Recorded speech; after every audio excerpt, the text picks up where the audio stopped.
September 2001. I was 7 years old in second grade in Mrs. Whitehead's class at Sugar Grove Elementary School. When I was that age, I had no idea what the World Trade Center was. I had no idea what the Pentagon was. And really, I didn't know anything about world events.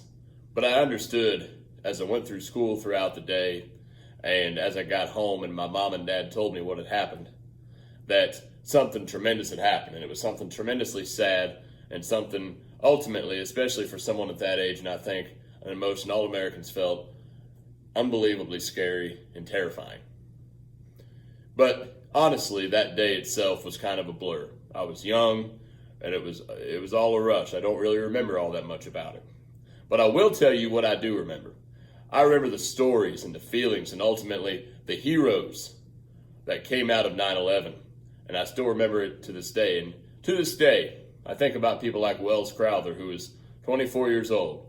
And he was on the 104th floor of the South Tower of the World Trade Center in New York when the plane struck. He was above the point of impact, meaning it was almost impossible for him to escape. And as his floor and his office filled up with smoke and flames and heat and people panicked, he didn't panic. He put on a red bandana as a mask to shield himself from the dust and debris flying around and went and marched up and down the stairs that he could find to find people that were trapped and who were scared and helped lead them to safety. And he did so until the building collapsed and his body was later found in the rubble. I think about people like Jason Thomas and Dave Carnes, who were in Connecticut and Long Island living their lives. They were retired Marines, but when they heard the news, they put on their old uniforms and drove to the city, one of them driving 120 miles an hour into the city, into trouble. And when they got there, they find the buildings collapsed. They stayed in uniform as retired Marines searching for survivors in the rubble because they felt it was their duty to serve. Ultimately, I think about people like the ordinary folks on United Flight 93 who did everything they could in their power to take the plane over from the terrorists who were determined to strike Washington, D.C.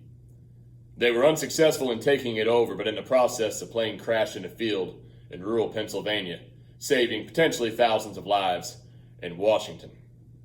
And of course, there were the countless police officers, firefighters, and medics who, instead of running away from danger, did their job to serve and protect their fellow citizens and rushed into danger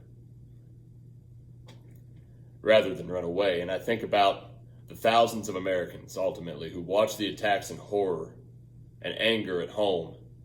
And instead of sitting idly by and doing nothing, they joined the armed forces, the military, and decided to fight back. All those things, those stories that I described, are what ultimately I remember from 9/11. You know, there was immeasurable fear and anger and sadness and even paranoia. But ultimately, what I remember from 9/11 and what the heroes of that day modeled to me and countless other young Americans were courage, determination, and the ultimate true showing of love by serving their fellow citizens and fellow Americans. And that set the example for me still today, and certainly then, of what an American was. You know, President Lincoln in 1863 asked at Gettysburg at the dedication of the National Cemetery there that the heroes of that day should not die in vain.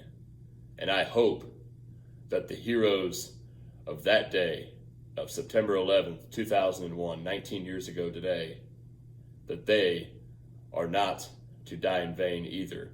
And that those heroes who gave their last full measure of devotion to serve their citizens, and those heroes that today are willing to sacrifice and give that last measure of devotion, that we don't forget them either.